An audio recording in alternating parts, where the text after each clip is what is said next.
Hi, my name is Barry Sterling Mitchell. I produce the Sterling Pro Football Net Point Power Rankings and the Bias Plus reports.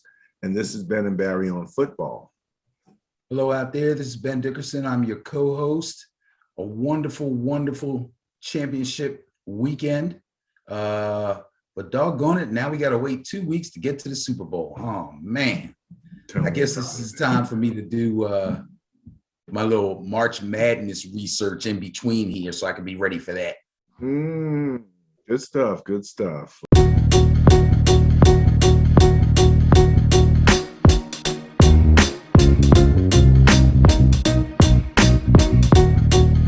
Well, good stuff. Okay. Well, let's kick off the first quarter, Ben. And we'll start it with, again, a little bit about the previous week and the championships and all of that. We did, as usual, I write the intriguing game of the week. It was the Cincinnati Bengals at the Kansas City Chiefs. The Bias Plus score of 18 favored the Chiefs, Benny. But an 18 Bias Plus score over a 20-game season really means that they were really, really close. And I kept finding myself talking about the Bengals and kind of defending their ability to hang in there. And at the end, I said the name I keep coming back to is Joe Mixon. The best way to both protect the Bengals quarterback and to keep that high-powered KC offense off the field is a bunch of time-eating, rushing first downs. So they didn't run them as much, but in the money time near the end when they needed to get first downs and keep the clock running, he was very effective. Yes. You had some response here. Let's see, what did you have here? You want to cover your own response? Well, I and the funny thing is, I did go with the chalk. I did select the Kansas City Chiefs to win the game. However, I really liked the Bengals. I hoped that the Bengals would win the game because obviously I didn't have a dog in the fight. So I was just making a pick. But after reading what you wrote about the intriguing game and both teams and the bias and this and that and the other, there were some things that I agreed with, but I also had some ideas about how the Cincinnati Bengals could win the game. One of those things was, of course, we talked about big-time playmakers. You had some comments on that game as the intriguing game for the Chiefs and the Bengals. Yes. I'll let you handle your comments there. Okay. So I had three basic ways that I thought, or three basic things that I thought the Bengals would have to do, or something that they had that would help them to win this game, or three different ways that they could, in fact, win this game, because I really like the Bengals.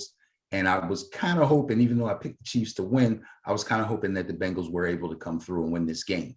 The number one thing was, during your intriguing game of the week write-up, you spoke of some of the skill players or the big-time playmakers on the Kansas City Chiefs. I agreed with that, obviously, but I did not want to in any way, and I don't think you meant to, but just to make sure things were clear as far as what I was thinking, I did not want to poo-poo the playmakers on the Cincinnati Bengals. Although they are young, these guys are going to be really good players for a long period of time, I'm pretty sure. Joe Burrow has proven himself to be unflappable under pressure. Big games mean nothing to this guy. He was a Heisman winner. He won a national championship at LSU, okay? Jamar Chase, rookie, great player, established himself right away as soon as he got into the real games. We won't go into his little preseason thing he had with the ball. And T. Higgins, solid, really good player, man, only in his second year, all right? And along with Joe Mixon. So what I said was, I think playmaker-wise, this team's pretty equal. You could go one way or the other. The second thing that the Cincinnati Bengals would have to do in order to win that game was they would have to make sure that Joe Mixon was a vital part of their offense, that they used him well in the run game, but along with the run game, they would have to get the ball to him in space. He would have to catch some passes, be added to the passing game to offset their downfield stuff with Jamar Chase and T. Higgins. That they did. The third thing was defensively, they would have to make sure that they did not make the mistake that the Buffalo Bills did and play in soft zone coverages throughout the game. They started the game in soft zones. They did.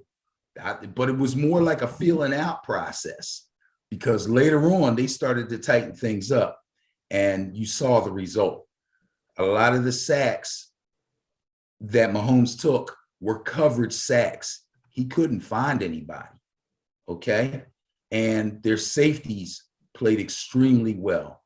They did not sit way back in the too deep coverage, sitting and wait for Tyreek Hill and Kelsey to catch the ball and come up and tackle them. They actually came in closer, took away the receivers' cushions, and then if they tried to take them long, they ran with them. If they didn't, and they happened to catch the ball, they were tackled right away. So they took away the big play, the underneath and break out for a big play stuff, and they took away the bombs because they just let those guys play. Their safeties are really, really good. The Bills' safeties are good too. The Bills could have done the same thing. They chose not to. It ended up hurting them in the end. The Bengals were able to clamp down. Coaching. Yeah. Oh, absolutely. I have to attribute that to coaching. The coach isn't going to say play this way and then they go out there and go, oh my God, I'm scared. I'm going to stay back. No, they don't do it. It's the NFL. Okay. These guys are going to do what they're told to do. And if they're told to do that and it ends up hurting them, so be it. Cincinnati played better on defense, not just better, but also smarter. Well, I mentioned this even just from playing Madden, was that their safeties, their secondary had sticky hands. And that interception, bounced off with the one guy, he got his hands in there, and the other guy just he was right there to pick that thing off. And, I think about on the NFC side, and you mentioned it with the Rams and the Niners, what was it? Jaquiski Tart had the ball drop in his hands like manna from heaven, and he just could not. But we had a number of those types of scenarios. So we'll talk a little bit more about the two championships in the next quarter.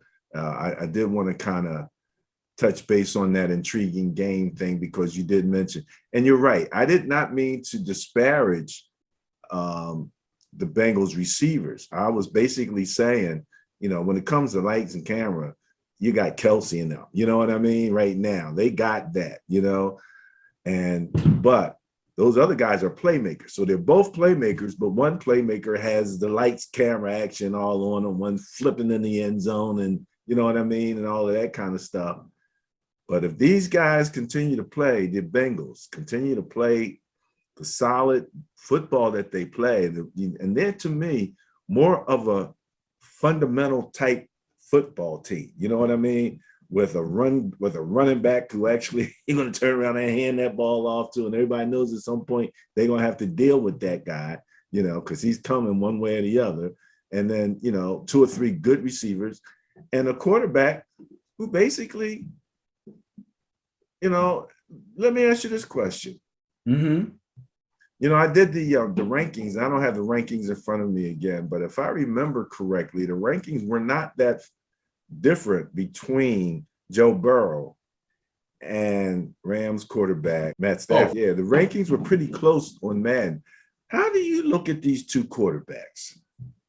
All right, so obviously you have Matt Stafford, who's the veteran. The guy's been around for a really long time. He's seen it all. The only thing he hasn't seen is playoff victories, but he's been around long enough. And although the Detroit Lions were not a winning team, I would venture to guess in his tenure there, they may have had 2 or 3 winning seasons. But because he's been around, obviously he's seen a lot. So it's feeling the pressure of a playoff game was still sort of kind of new to him.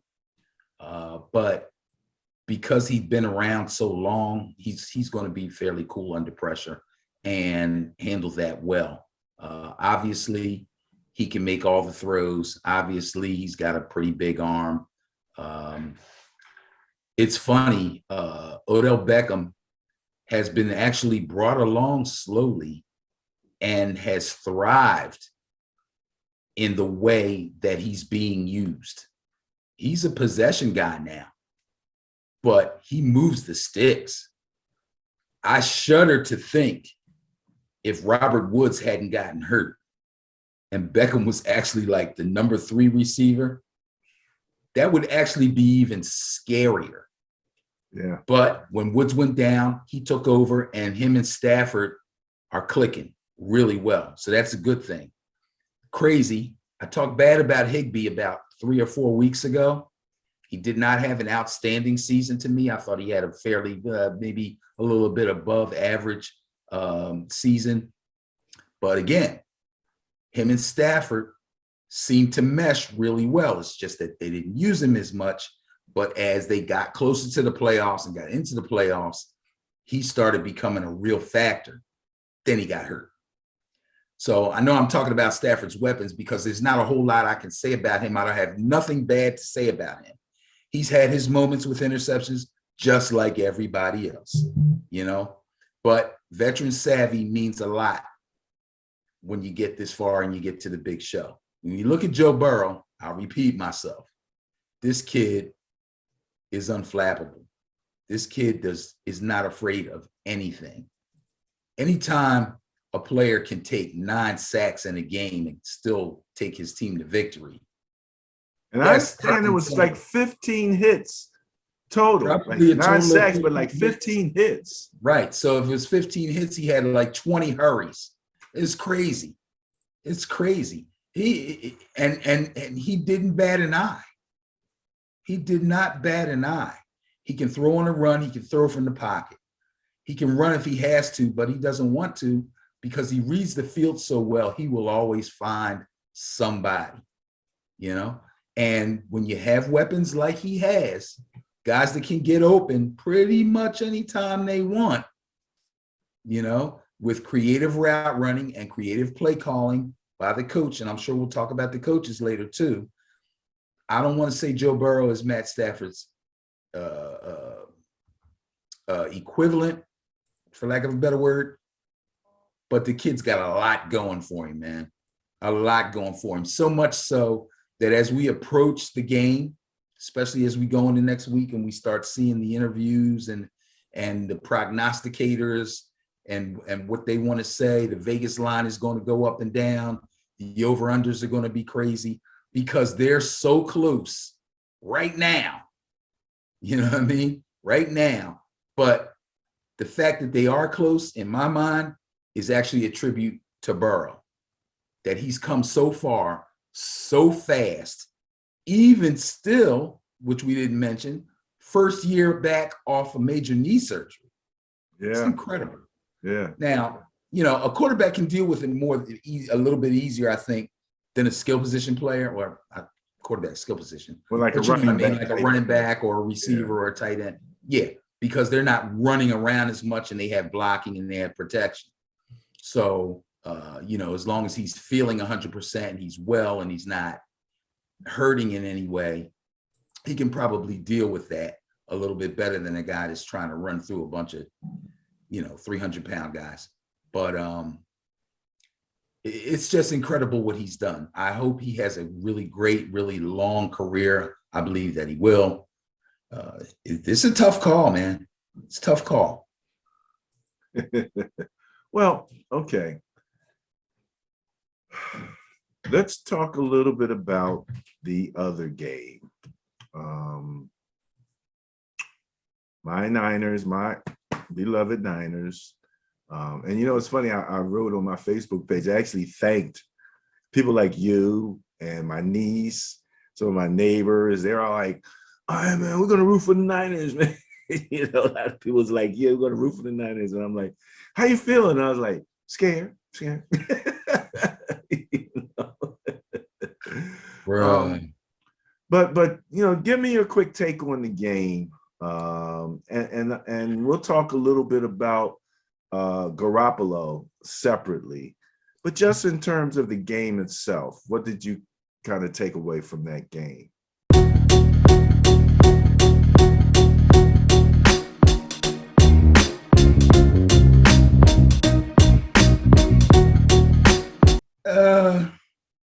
First of all, I picked the Niners to win, so obviously I was wrong on both games. But I picked them to win with confidence. I really believed that their success against the Rams in the near past would help them with their confidence in their coach, obviously, his game planning and things like that. The fact that they ran the ball well, and if the Rams defense has a weakness, it's probably against the run. The fact that their defense was red hot, on fire, like they could do nothing wrong. I felt if they could run the ball, keep the game close, not let Cooper Kupp explode, that they would find themselves at the end in a position to win the game. Unfortunately, Cooper Kupp still exploded, but they were still near the end of the game in a position to pull out the win. I was putting a lot of emphasis in my mind on the dropped interception. When I went back and looked at the replay, there was still 9 minutes left in the game at that point. So nothing's guaranteed. I know people were saying, oh, that's a game. Well, it was kind of a game-changing play. But I can't say that if he makes that interception and they go down and they score, that they're going to win. Because Stafford was pretty much having his way.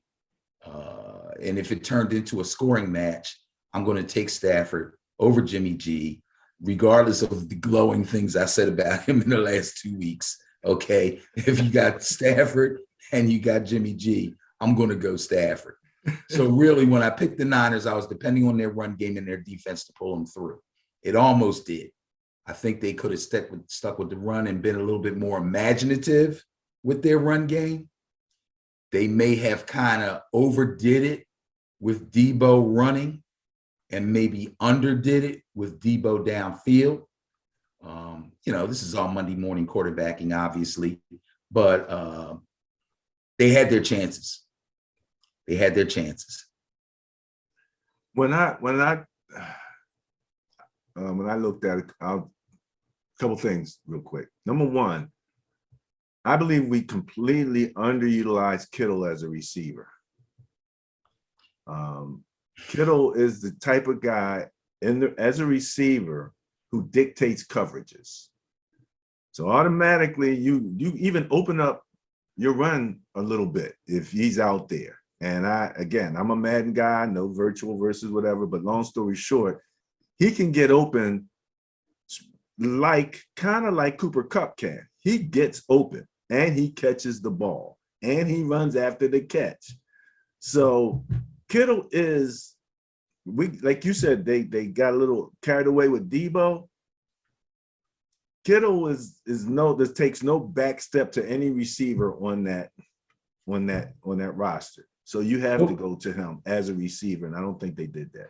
Number one. Number two, the Rams were pretty much determined that you were not going to run up the middle on them. And I really felt they needed a few more off tackle, or they needed to out leverage them to the outside, and we didn't do that. So often I saw us going up the middle and getting stumped. You know what I mean? We had a number of drop passes, and and we had a few, missed interceptions. The touchdown to Kittle, as far as I was concerned, was just proof that they need to be throwing the Kittle more, because he was open when he overthrew him, and then he gets a touchdown. And when I looked at the numbers here for this, let me see if I can grab this real quick. In terms of receiving, Kittle had 5 targets, 2 receptions, 27 yards, a touchdown. It's 5 unacceptable. targets. Unacceptable. It's unacceptable. You know what I mean? It's like you said, the man dictates coverage, but he can't dictate coverage if he doesn't get targets. If They're not going to throw it to him.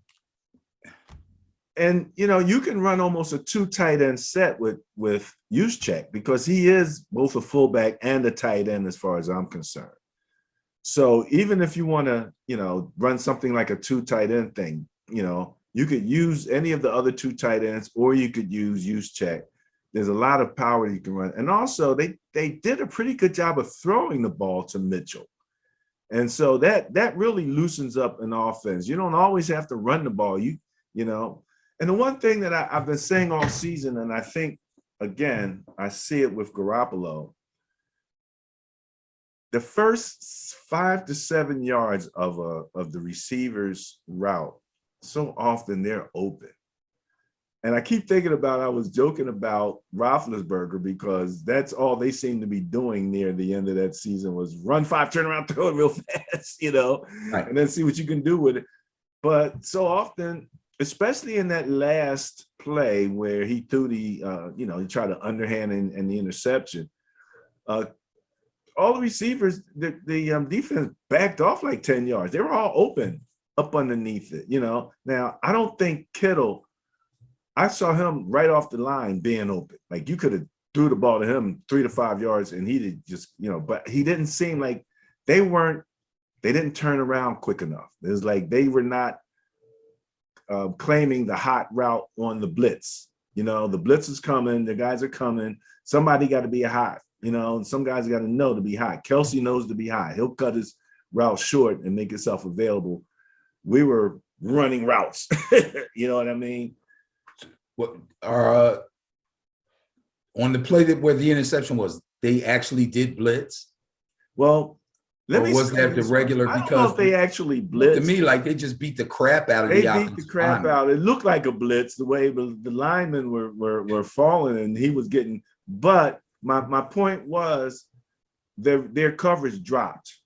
You know what I mean? And so if you're looking to throw a 15-yarder, then you didn't have time for that. But you did have time for a 5-yarder that could have turned into a 15-yarder, And so that's what I didn't see happening, especially on those plays. So long story short, relative to Garoppolo, I said we would talk about him a little bit separately, and you were pretty defensive about him. I always want to remind people when I talk about, my team that I'm a football fan first and foremost.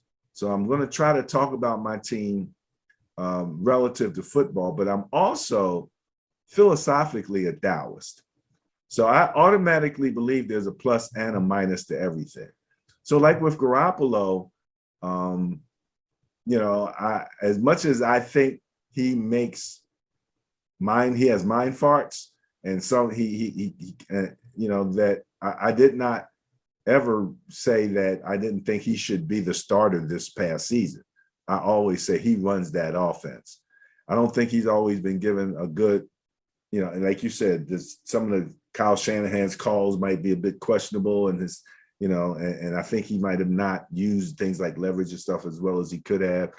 But Jimmy and them were going to run the plays that he calls, so that's what And then at some point, you got to beat the man in front of you. But when you're dealing with Aaron Donald, that might not happen as much as you want. The one play, for example, is funny. In the week before, they put Trent Williams, the big tight end, like in the backfield, and had him like running like leading a sweep. Yeah, what they did basically is they pulled the left tackle almost in motion. I think he came out early, kind of went in motion. Yeah, kind of went in motion. And then took off on a sweep, which was a wonderful call. When I talk about coaches using their running game and putting a little bit more imagination in it, that's the kind of stuff I'm talking about. That was a really imaginative play. I don't think I've actually ever seen an offensive tackle go in motion, let alone pull from one side of the field completely around to the other side of the field. But that was good imagination. That was a great play. I, I think. Let me finish this point real Go quick. ahead. Go ahead. So the reason that I'm saying that is they ran that against the Packers. Right. Okay. And he crushed people and it was a very successful sweep type of play. Right. They didn't run the sweep. They ran it like a fake. They let Trent go in and he looked like he was running the play. Then they tried to run it up the middle. Again, that's where Aaron Donald is. You'd have been better off staying behind Trent like you did last week, and they're going to have to just stop it. As far as I was concerned, the play worked last week, but it was like he overthought it. So I'm going to trick these guys. I'm going to run the same look, but I'm not going to run the same play.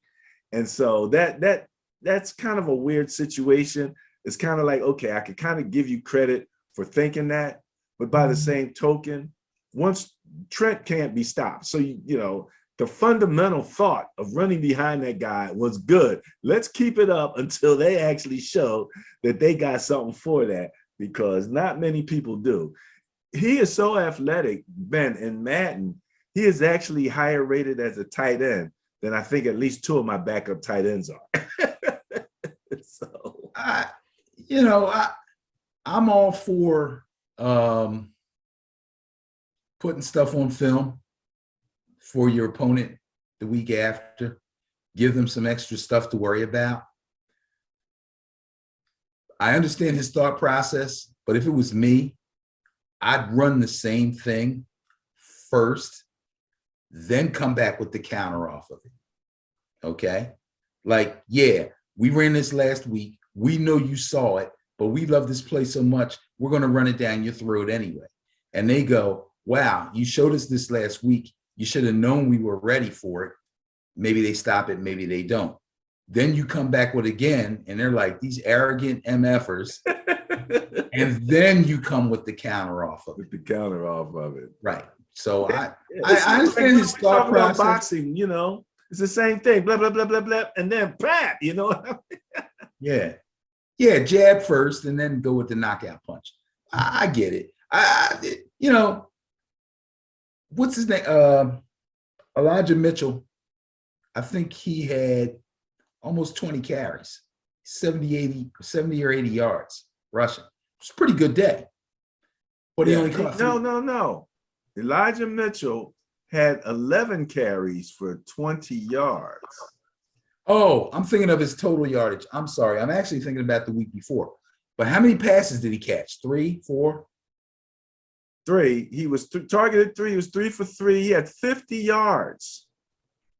16.7 yards per carry. That's what I was saying to you. Throw it to him. Throw it to him. You have a fifth receiver. You got Debo. Get him in you got space. Ayuk. You got Kittle. You got Juszczyk, and you got Mitchell.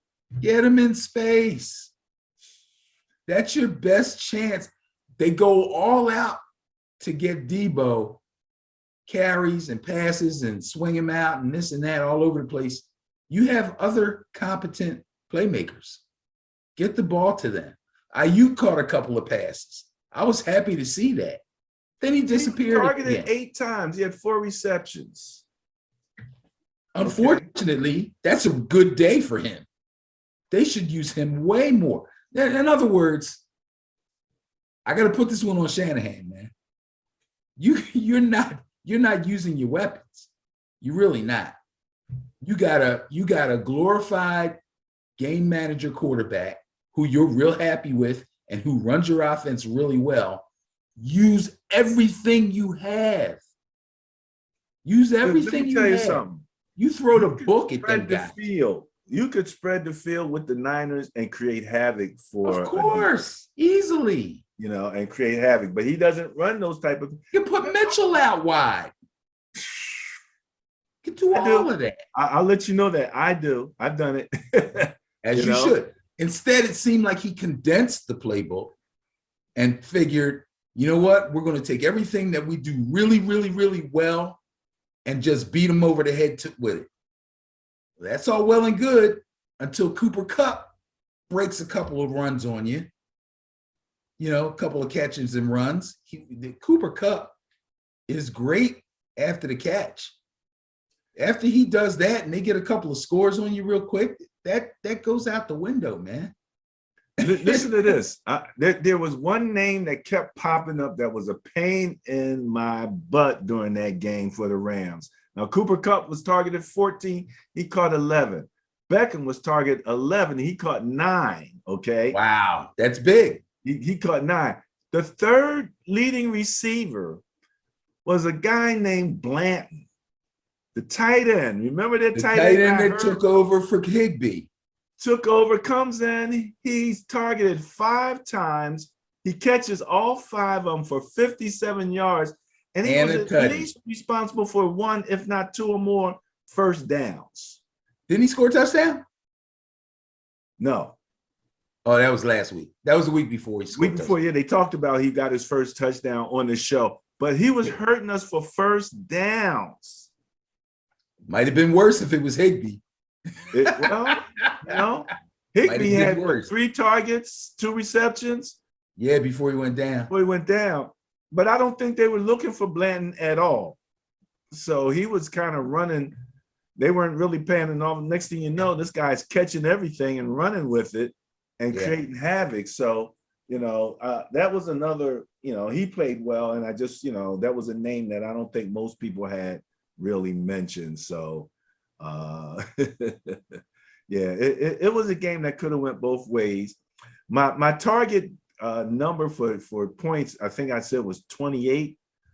So this one was a lower scoring game. The final was what was the final here? It's 17-20. So, but on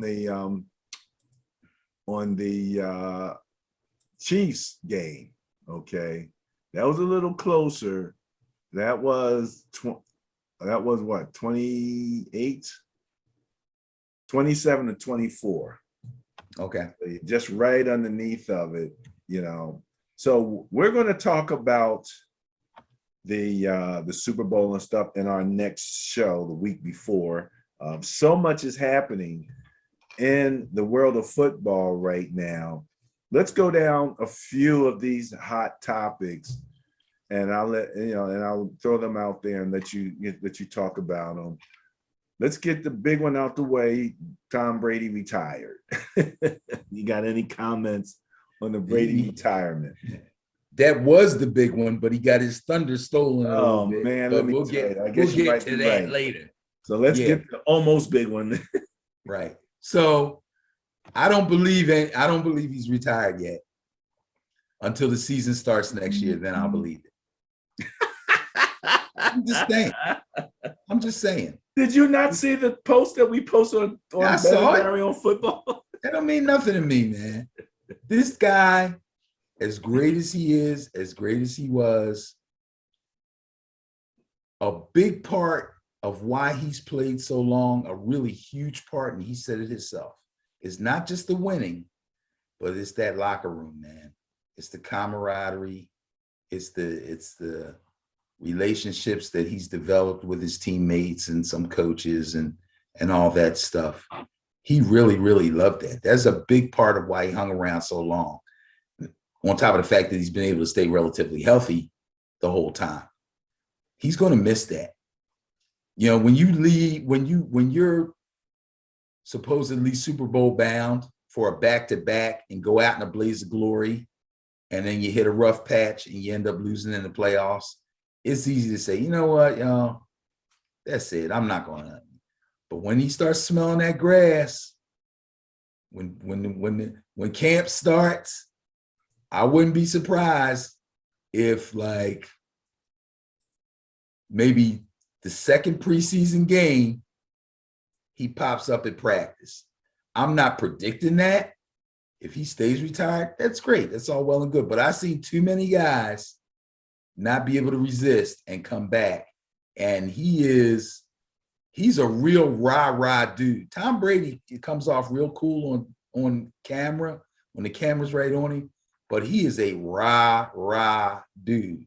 All that running out the tunnel, let's go. That's real. That's not, you know what I mean? So I think he's going to miss his teammates a little bit. He might smell the grass. He might get a couple calls. Gronk might say, man, I had a great off season. I'll stick around if you come back. Let's do one more. I mean, when he called, Gronk answered the call, right? So if Gronk or somebody yet calls, maybe he'll answer the call. I'm just saying.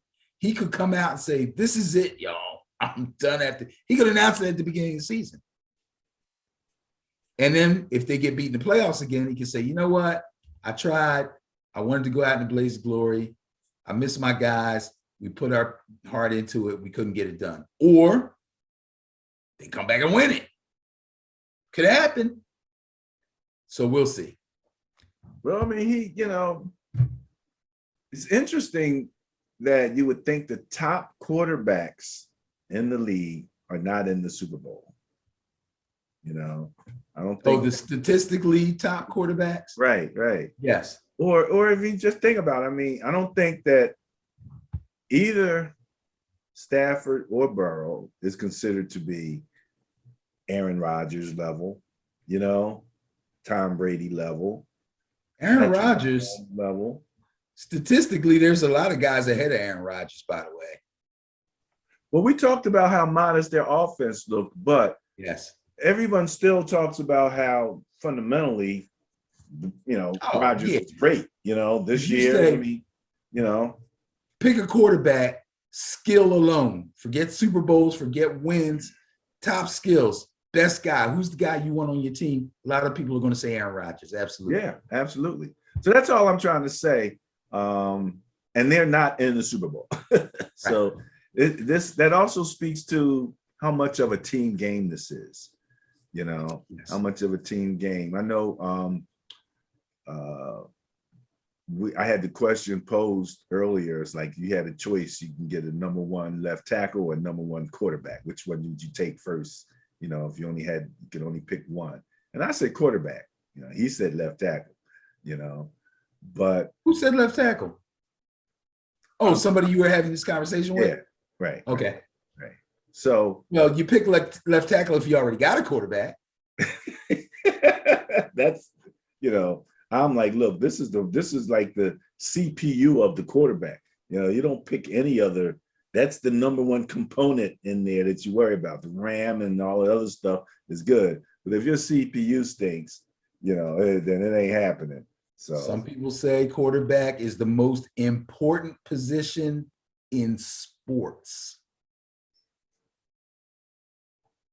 Yeah. I'm just saying, it's the driver of the car, Right, That's what he is. You can say defense wins championships and all that, but you're not even going to get to a championship if you don't have a competent quarterback. There you go. It's funny when we were talking about Garoppolo.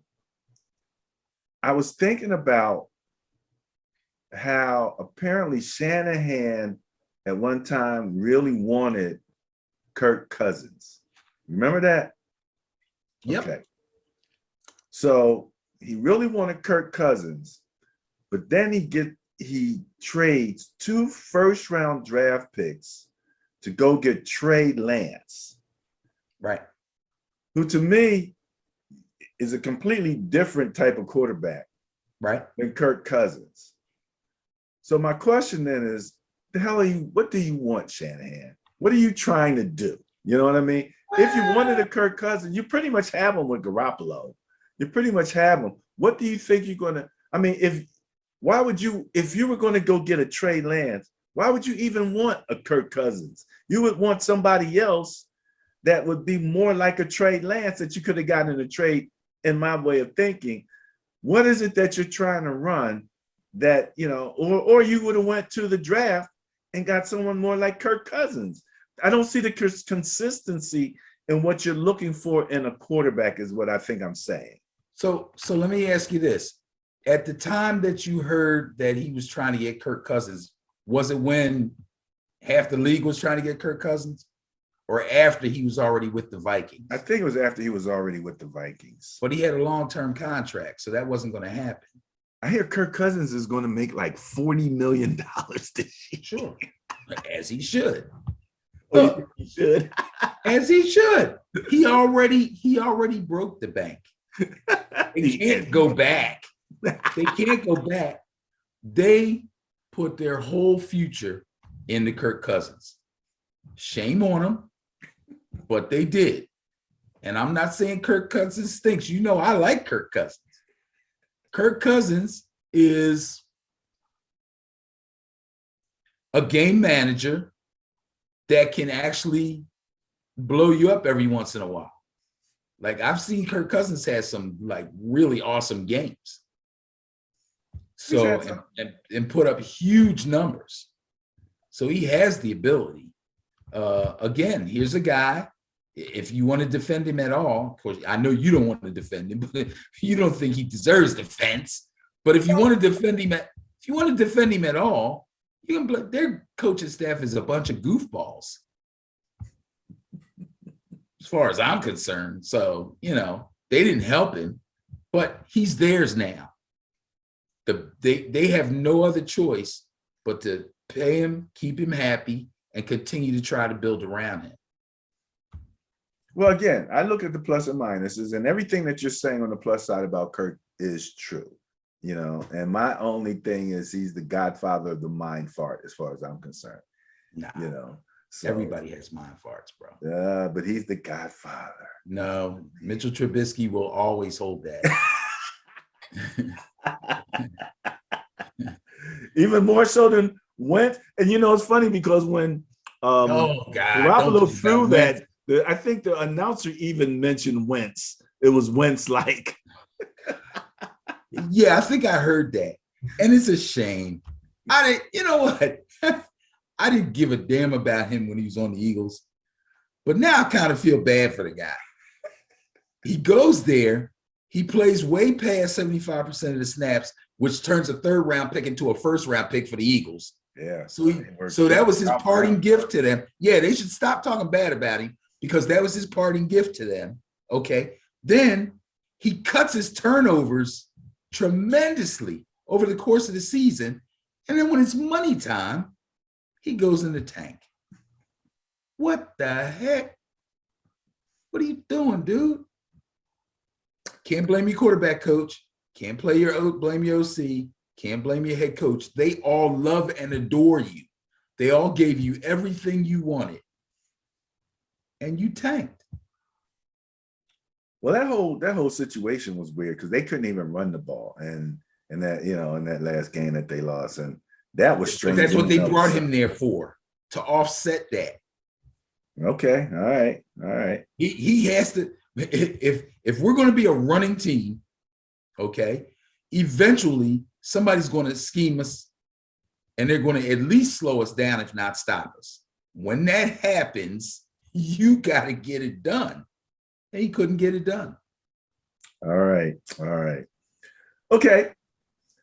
Let's talk about the big news. And I guess we'll call this the third quarter here because, I mean, this thing is all over the news. I text you this morning.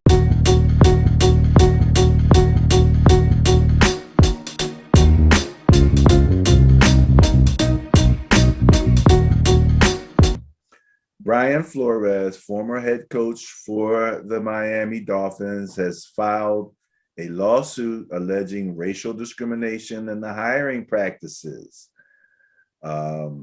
He even has a text from one Coach Belichick, who apparently saw Brian in his phone and thought it was Brian Daboll and text congratulations by accident to Brian Flores, which he's saying is proof that because he had not had his interview yet, that his interview was a sham. They were just, as he said, just checking the boxes for the Rooney Rule, bring you in. And then he talked about an interview he had with the Broncos, where he said they didn't even send in the decision makers, and it looked like they had been out drinking all night. And they came in, and it was very unprofessional. The Broncos are now selling the team, which is somewhat, I don't know if that's coincidental or what. And you know what else? I heard rumors of that. Another potential coincidence or impact of this is Jim Harbaugh saying, I think I'm going to stay in Michigan. I think think I'm gonna leave this alone right now. Yeah, it's too much. Too much going on. There's too much going on. And it's like Kirk Cousins. Nah, that's he was listening to Ben and Barry. He's like, I ain't gonna listen to that Ben guy. I'm listening to the Barry guy. Harbaugh could make him better. Probably so. I like Harbaugh as a play caller. Yeah, probably so. Probably so. But again, and both Harbaughs, like running quarterbacks, which Kirk Cousins is not exactly a running quarterback. So I don't know if that would be. That's okay. He wasn't a running quarterback when he played. He could handle Kirk Cousins. I like both Harbaughs. Okay. I really like John because I think John, his thought process. I like his thought process. I like the fact that he's not stuck in a system, that he was able to adapt his system. I know it wasn't just him, and I know it was Greg Roman too, but it was his idea to come up with something. This is our quarterback. It's Lamar Jackson.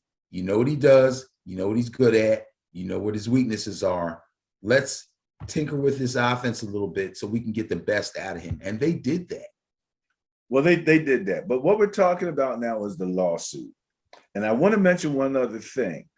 I kept getting the feeling as I'm sitting there and I'm seeing these floods of announcements about, the Bears are going to hire this guy or the Giants are going to hire this guy. And, and I'm like, it seems like they're rushing to get their hirings done.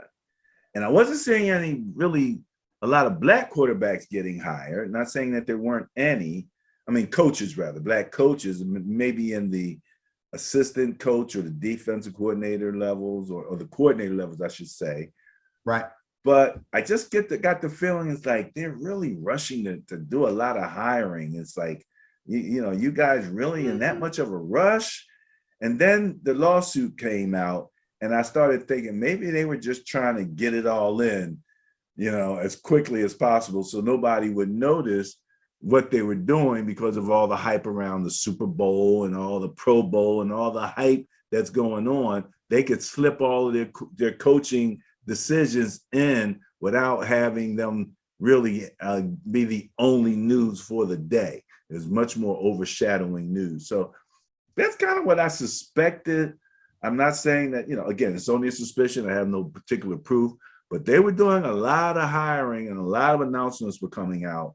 And, I'm like, your Super Bowl's not even played yet. I'm sure you want maybe some of the coaches from the Super Bowls, they were talking to some of them guys. But you can't talk to them until they're done. Right. So, that's what I'm saying. If you want them, then you kind of need to wait a little bit. And what's the big hurry? I mean, why did you need to get it done? What's another week, 2 weeks, let's say even a month or so to get it right this time? Well, the teams, first of all, I don't think there was a big hurry as far as all of the teams that were looking for new head coaches all hurrying. The teams who did hire new coaches did seem to get their decisions made quickly. So I do agree with you in that aspect. But there's still a lot of jobs still open. There's still a lot of teams that have not made decisions yet. But the teams that did make decisions did seem to do them quickly, which tells me that they had their eye on the guy that they wanted pretty much all along. I know I'm almost positive that the Giants did. As soon as they picked in the NFC Bills. Yeah, right. As soon as they picked the assistant general manager of the Buffalo Bills to become their general manager, I knew they were going to take Daboll as a head coach. I said it a couple weeks ago. That's a no-brainer. So in my mind, any other interview that they do is just so, they can kind of go through the motions. Maybe they can convince somebody. I thought maybe they bring Flores in and convince him to be the DC. I didn't know what they were going to try to do, but I was pretty sure that any black coaches that they brought in for interviews were simply to satisfy the Rooney Rule, as a lot of teams have done. And just remind people what the Rooney Rule is real quick. I'm pretty sure, and I'm not 100% because I haven't read it and looked over it, but from what I can remember, the Rooney Rule basically dictates that you have to at least interview, I think, 3 people of color or 3 minorities or 3, whatever you want to call it. You have to at least bring them in for interviews. And I believe the spirit of the Rooney Rule was to give people an opportunity that may not ordinarily get it, because even the owners realize they know who they are. They know who they are. They know they're part of kind of a good old boy network, okay? But I think the spirit of the rule was like, if we make you bring these guys in and interview them, you might find a gem. You might find out something about one of these guys that you normally would have ignored. But now that you have to bring him in and you bring him in and you give him a real interview, you find out that, hey, this could be our guy. I believe that was the spirit of the rule. But as usual, people try to circumvent the rule, and basically they'll set up, it's easy. All you got to do is bring in Todd Bowles, Eric Bieniemy, and Leslie Frazier. Give them interviews, send them home, and then pick the guy you want. It's too easy. It's too easy. Yeah. That's part of the challenge. We talked about that point of separation in the decision making. You might have a GM and he might pick the players, but generally the GM doesn't pick the coach without ownership being involved. So or ownership picking a GM and then saying it's your job to get me the right coach, which was easy with the Giants. It was easy. They already worked together. And yeah, so that you can see that connection, and that's part of the challenge, is that you're dealing with social networks and dealing with connections. It's about who you know as much as anything else. Yep. But we also talked about the fact that when the Kaepernick thing hit, the owners showed themselves to be Trump Republicans, and I'm using the word Trump because I'm talking about supremacy here. The concepts of white supremacy, the concepts that Trump was about, and they were about him. And that didn't bother them. And all of a sudden now, because Colin Kaepernick took a knee, they wanted to, he was all of a sudden out of the league, and he couldn't be tolerated. And so, so much has happened since then relative to the league trying to show good faith. Yep. Relative to these hiring, relative to the social agenda, improvement, we going against racism, helmets that say end racism on the back of it. So all of the rhetoric is going in the right direction. They spend a lot of money in the right direction, with the social inspired change and all of that. But that room up there at the top did not change that much. And I don't believe that their mindset has changed that much.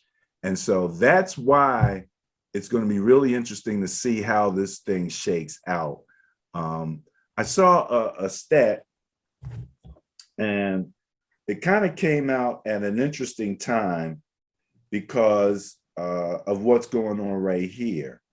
And, when I was watching one of the business shows, they were talking about the net worth and the racial wealth gap.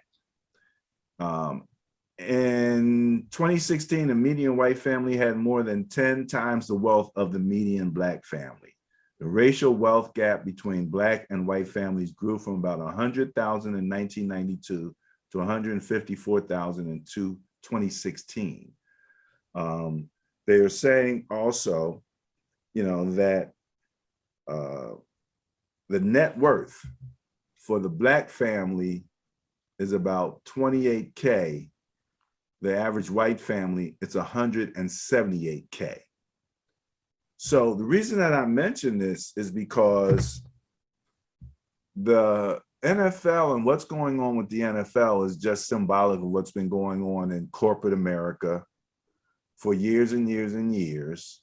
And the results are the lack of wealth that is getting generated. Just like the one guy on TV said when he was talking about Brian Flores, he said, my success was because of Brian Flores. He was everything to me. And this was the white guy. This wasn't the Black guy that was saying this.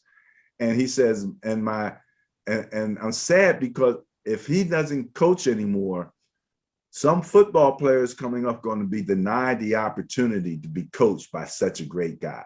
Right.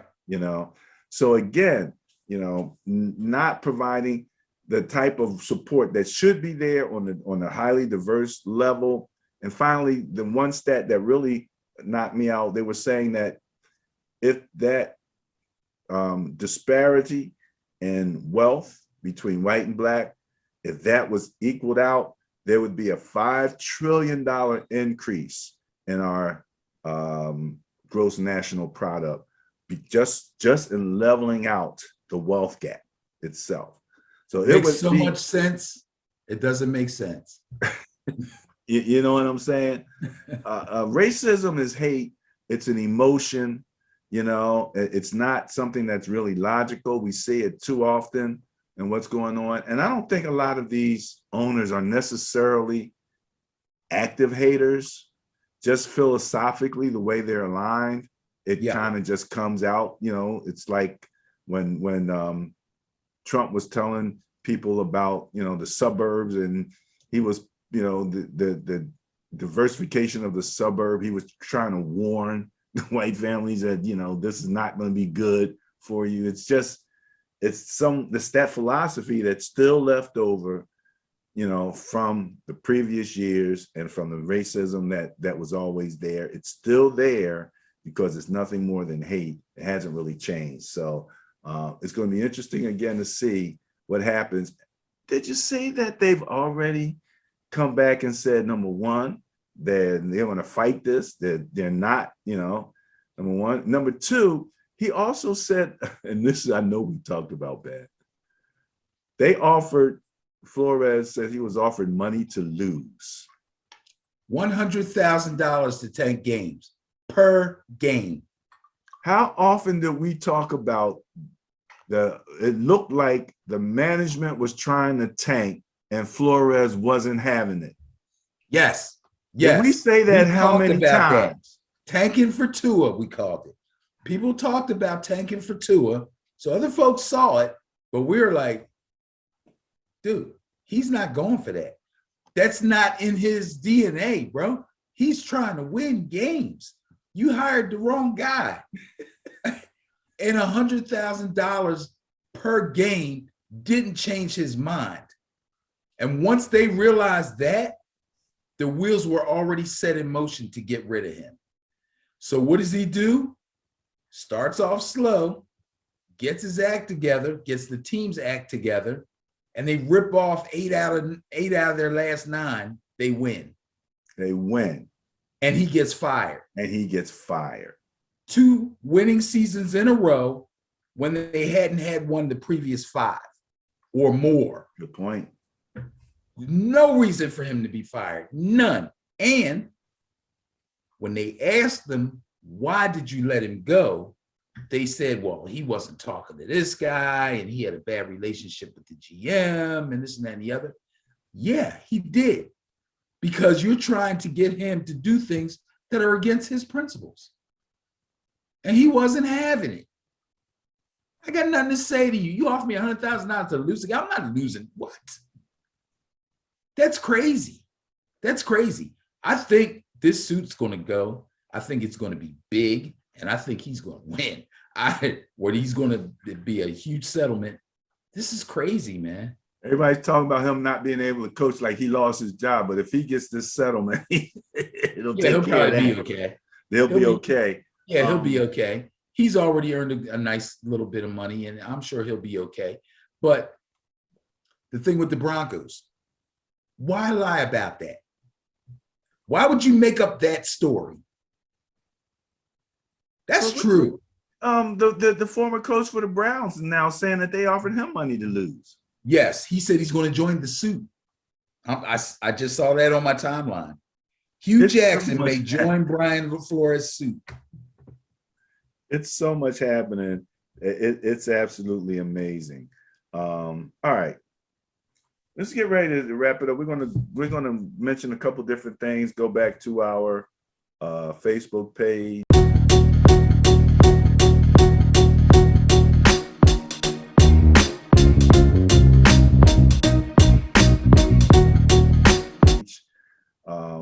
Let's fly by this one topic that we should talk about it because it's part of the NFL, the Pro Bowl. Did you have anything you want to say about the Pro Bowl? See, here's the problem with the Pro Bowl. It happens every year. And lately it's getting worse where guys are selected and then they're backing out. They don't want to play. Now, obviously, the guys that are playing in the Super Bowl are not going to play. You expect that. So if they've been voted in and they have the Super Bowl coming up, they're not going to play. But guys that have really good seasons and deserve to be in the Pro Bowl, they'll take their, the fact that they got voted in. If they have a clause in their contract that says if you get selected for a Pro Bowl, you make X amount of money, they'll take that, but they don't want to play in the game. They're done. Their season is over. They're probably upset because they thought they were going to go further. They're like, screw it, I'm not playing. So what happens is they got to go down to the next guy. So I believe Russell Wilson will probably start for the NFC. I don't know who the AFC starter is going to be. It might be Derek Carr for all I know. I don't know if Herbert's in or not, but I just know that a lot of guys, I know Mahomes ain't going to play. Brady's not going to play. Aaron Rodgers is not going to play. Okay. And I'm not a fan of the Pro Bowl. I had a whole nother idea. I'm not even going to go into that right now. So, okay, that's the Pro Bowl. We'll leave that there. What do you think about the Washington football team's new name, the Washington Commanders? I thought, when you said, what do I think about the Washington football team's new name? I thought you were going to say, I'm going to keep calling them the Washington football team. I probably a lot of people are like, they should have just stuck with Washington football team. People don't like Commanders. Now, I didn't look up Commanders in the dictionary. I seen all kind of crazy stuff on Facebook. I'm saying it's crazy stuff. Tell you the truth, I don't see anything wrong with the doggone name. But some people are saying that they went from slighting Native Americans to aligning themselves with Confederate. Yeah. Look at your face. Look at your face. It's like Robert E. Lee came out of his grave. That's the first I'm hearing that part of it. Yeah, I saw that on Facebook. I'm like, where are you getting that? Please, somebody, if you're out there and you watch this, please explain this to me. Commanders can be anything. Commanders, but it's obviously a military thing, but that's cool. We've had teams called the Generals and come on. I think the thing I don't like about it is, to me, it sounds like a USFL or XFL team name. Kind of name. Like an NFL team name to me. Yeah, but you got to remember now, these team names been around for a long, long time. And the USFL had to get they had to get imaginative. They had to, you know what I mean? So now Washington has put themselves in the place where now they have to get imaginative. I mean, what are they going to call themselves?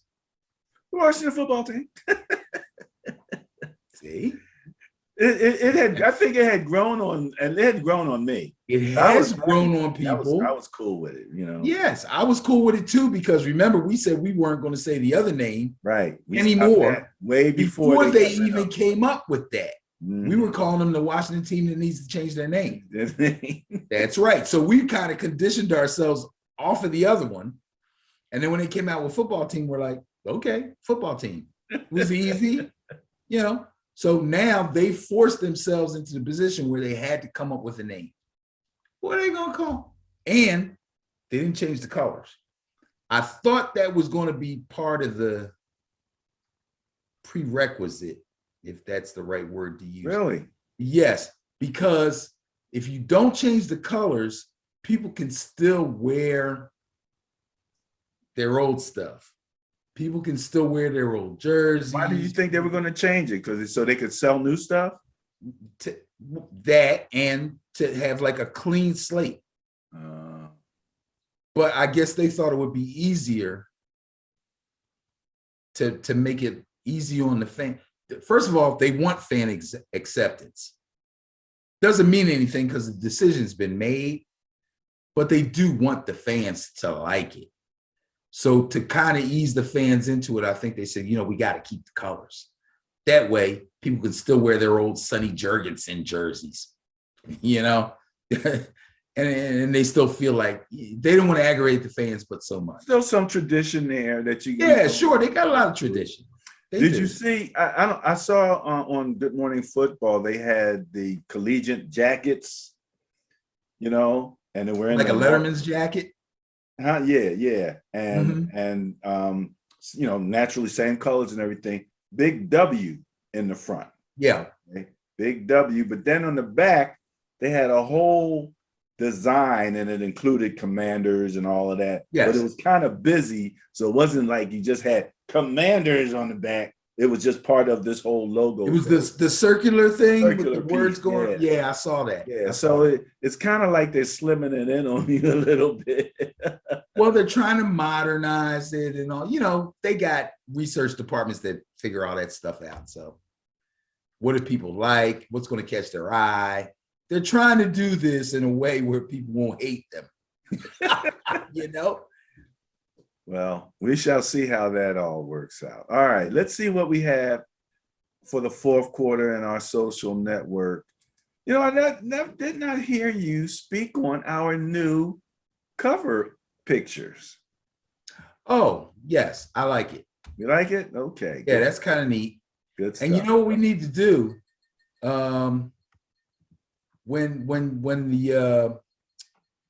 When COVID slacks down a little bit, we need to reenact our picture.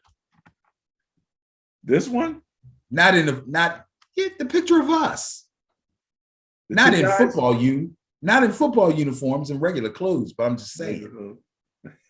Okay. Yeah, you know how people do the 10-year challenge and all that? Oh, yeah, yeah. Of course, this will be like a 30-year challenge or something, but yeah, I don't know if I really want to go. Why not? Oh, man, get out of here, man. We're old. What the hell? Nobody cares.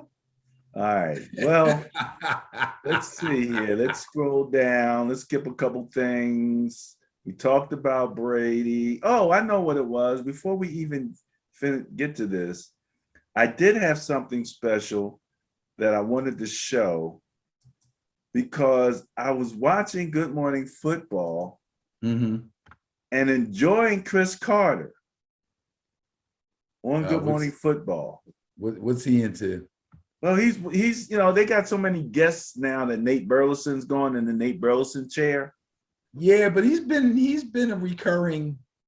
Yeah, absolutely. And I love it when he's there. Yeah. All right.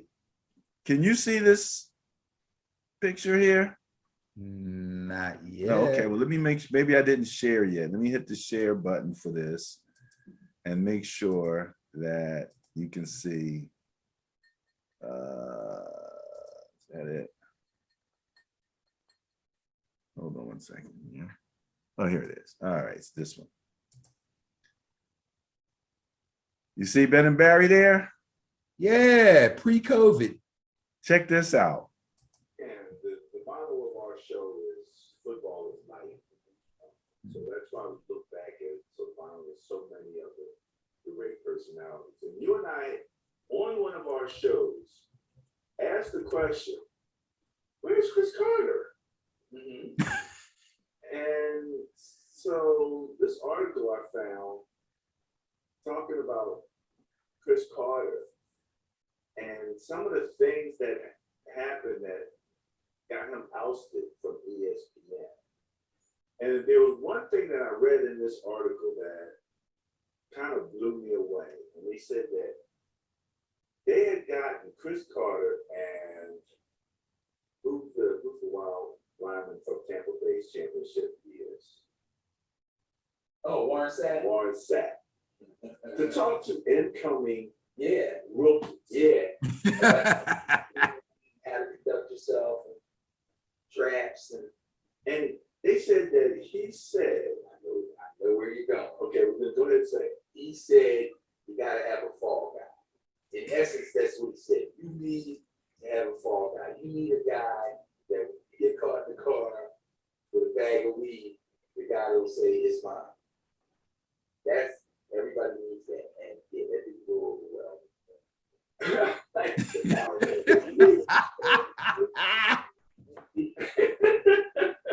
Right, AI. True as it may be. Oh, I'm just saying, he ain't the only one. I ousted AI. So, but, you know, but some things are you're not supposed to say. you can't say that, especially to a group. You know? Yeah, If you were a yeah, guy had a problem, you gotta go to the side and Yeah. say, look, you're not gonna have the 5 minutes, to get you straightened out. Maybe this would be a way to help you through. But still in all, as a guy who had a history of drug abuse, that's, you would have to think that he's like, just say no. You wouldn't be that guy. This opportunity here, you're gonna make more money than you're gonna make, generational money here. Right. But you're gonna have to discipline yourself to a certain level. So apparently he would do that. I don't know what else. Dude, what is that, like 3 years ago? But his bottom line. Yeah. After all this stuff I told you, if you just can't do it, and you just gotta, then in that case, you don't know. And sometimes This is- giving it out like that to young guys, especially when they look up to you. And then all of a sudden they're like, oh really? I still had that option. This is January 2020. If you're on stage, I'm you're sure representing the NFL. And from what I understand, there was some questions about them being able to host some other shows as opposed to some other people. I don't know what. Ultimately, yeah, he was trying to get the one of the night games, Thursday night game or something. He wanted to be on that staff for that.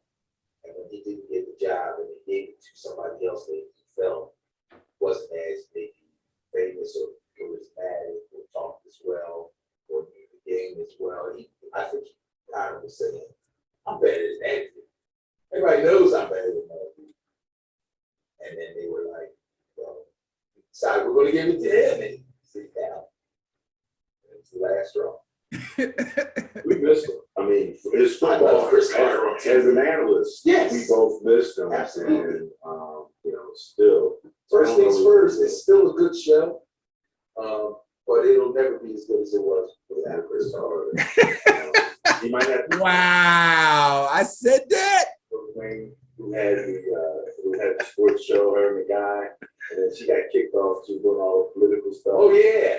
And now she has like her own podcast. She has her own podcast. So he might have to go to podcast to attend it. Right. Wow.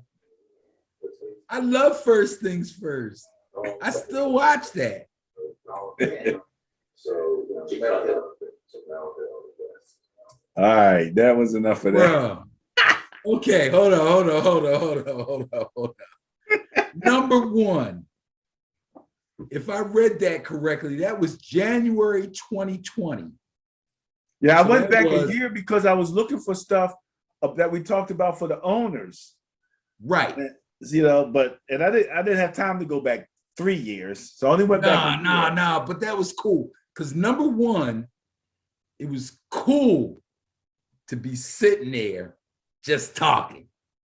Yeah, we don't get to do During that. COVID, that was part of the fun of doing this whole thing that we do. It's still fun, you know. But we were sitting there, and it's like we just because that's why we do this. Because that's what we used to do, minus the camera. We would just sit and just go, right? Number two, I outed AI, but I really didn't because everybody, come on. If you live in Philly, you're a Sixers fan, you lived through the AI era, you know what was up with that, you know? But I tell you what, Chris Carter is real tame now compared to when he was on First Things First. When he was on First Things First, he was like hard hitting. I still like him, but I think he learned his lesson. You know, that was cool as a mug. Now, thank you. I like that. You made my day. Oh, good stuff. Good stuff. Good I stuff. might have to shave this off and go back to just the goatee look. Oh, you like hadn't, yeah, you hadn't seen yourself in that vein. No, I had not, bro. I haven't looked like that probably since then. I think that's right after that is when I started growing this out. Okay. Okay. That's crazy. Well, a couple things I wanted to point out. Number one, I don't know if people know this, but the Rams are the road team in the Super Bowl. Yes. Yes. I saw that when they announced the uniforms. I said, why are the Rams wearing white? I thought they really, really liked their blue uniforms at home. But now I realize, yes, they are the It's just, to me, it's emblematic of the topsy-turvy season that this was, that the team that's playing at their home field is the road team. I just think that's hilarious. Weren't the Buccaneers the road team last year? Oh, good question. I think they were. Good question. I don't remember. I'm pretty sure they were. I'm pretty sure the Chiefs had a better record than them. I could be mistaken, but I'm pretty sure they were. I'm pretty sure the Chiefs wore their red and the Bucs wore their white in that game. I could be wrong. I'm crazy right now. That was fun, man. You know, that's you know, what was that, Super Bowl 55? 55, yeah, that would have been. Yeah. But okay, so that's cool. That's interesting. So I just wanted to mention that because I don't know if a lot of people knew it. It's not gonna make no difference because obviously it'll be comfortable for them playing at their own stadium as far as commuting to the game, the locker room, knowing where everything is and all that stuff. That's a comfort level that they'll have there. But you know, as far as the crowd is concerned, it won't make a difference because they don't sell a lot of tickets to LA people anyway. You know, I mean, there were San Francisco fans all over that stadium last week. They had to go on a silent count at one point. Sure. Isn't that crazy? But in the Super Bowl, a lot of times there's a big diversity in the crowd anyway. So now you got a team that's playing on their home field that doesn't even really draw that well. So I don't think the crowd's going to make much of a difference at all. All right. So we'll talk a little bit more about that next week. Let's see. There was one other thing here. Wanted to say congratulations to Elijah Mitchell. We were talking about throwing the ball to him. Yes. 87.5 yards rushing per game, 100 yards per scrimmage, yards per game. Both most among rookies this season. Oh, very good. Very good. Yeah. So congratulations. And this is what's interesting. There was a tweet by Mostert talking about he really felt like he could have wished he had been there for that game. He wished he thought he could help. You know, I could have helped in that game. And I said, look, get well soon, because you and Mitchell will be the #1 running back tandem in the NFL as far as I'm concerned. It could happen. It actually could happen. Jeff Wilson needs to be preparing himself to be moved. Jermichael Hasty might want to start packing his bags and get ready to move. Both of them could possibly make an impact on another team, depending on where they go, either as a #1 or a #2 guy. Both of them are decent backs. I think Jermichael Hasty is more toward the average back, but Jeff Wilson has starting running back potential if he lands in the right situation. Well, you know, I would like to see most of them guys stay. You always talk about having that stable, that running back stable, and yeah, you know, Shanahan will find 3 more. If he can't do nothing else, he can find some running backs. He can find running backs. That's for sure. That's for sure. So, all right. We always try to finish up with something, some good news, some positive. And the guy who kind of was the first guy that I recognized as an NFL player was Bart Starr. And they're getting ready to choose the Bart Starr Award. I don't know if you were very familiar with it. I was not as familiar with the Bart Starr Award. So this is Wikipedia, and it's for the player who exemplifies outstanding character and leadership in the home, on the field, and in the community.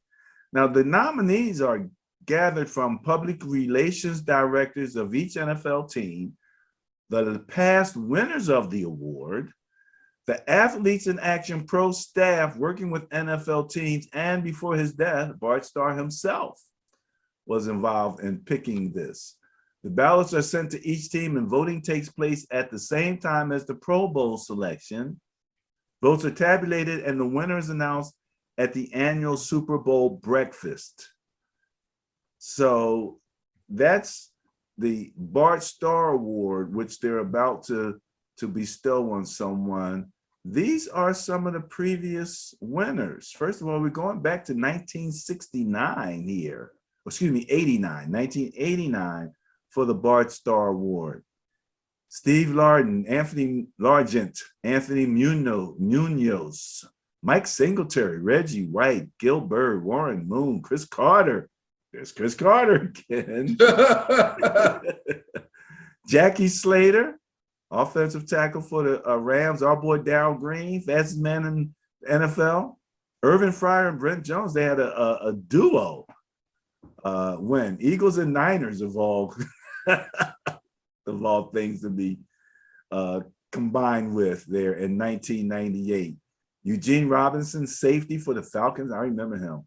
Yeah, he Williams. Say that again. There's a couple guys on this list that turned out to be not such great people. Okay, well, we can talk about that. Lists like this are tricky because every once in a while you think this guy is something, and later on you find out he's something else. Most of these names on here I like and respect, and they've been character people throughout. Well, Derek Brooks, Troy Vincent, who works for the NFL now, Curtis Martin, a great guy, John Lynch, LT, LaDainian Tomlinson, great guy, work done, one of the greatest guys ever. This guy retired and has been buying homes for women who are raising children on their own. He just flat out buys them cribs, like, here, and builds them too. It's yours. Renovates them, builds them, buys them, builds them, pays for everything. Great dude. Benjamin Watson, great dude. London Fletcher, great dude. A lot of these guys, Calais Campbell, Eli, these are all really great, upstanding citizen type dudes. I won't go back and pick out the bad ones, but there's a couple. I saw a couple of them, but I understand this is a pretty prestigious award as far as the players are concerned. It's not an award that you hear about all the time. It's the voting takes place during the Pro Bowl, so people kind of overlook it, and then they're going to announce it at the Super Bowl breakfast. So that's not like a big award show or anything. So people really don't know. The big deal is the Man of the Year, the Walter Payton Man of the Year award, which that's still up in the air. Every team has a nominee, and they announce a guy every week. But that's going to be interesting to see who wins that. But that's cool though. That's cool because again, just like we do, we try to show the positive because the NFL, NBA, MLB, even the NHL, they're all microcosms of society. Okay. But there's a big focus on each organization and how the players live, act, react, what they do on social media, how they treat their wives, their kids, their this, their that, do they give to charities, da, da, da, da, da, da. So a lot of times when people like us are just out there and watching and you hear certain things about people, you form ideas about who you think they are, how you think they are. And, you know, when they say, oh, Henry Ruggs with the speeding and the drinking and he crashes into somebody and he kills somebody and they're like, oh, these NFL players are, oh, this stuff happens every day. But it's easier to focus on this group because they're always being talked about. So let's do the good things too. Sure, there's people out there that work in banks or work in, you know, corporate America in some way, shape, or form, that go to children's hospitals all the time, that donate money to charities and things like that. But you don't hear about them because they're regular people, okay? But when an NFL player does it, you're like, oh, that's so great. He's so wonderful. Well, he is. But there's other folks out there doing the same thing. So it's the same thing with the bad stuff. So I'm rambling on right now, but I understand what's going on with these awards. And we try to really put a focus on a lot of the really good things, the pleasant things to talk about, the accomplishments, the positive accomplishments of a lot of these players, because it's important. People focus on bad stuff. We don't want to focus on bad stuff. We talk about it because it happens, but it's the good stuff that's important.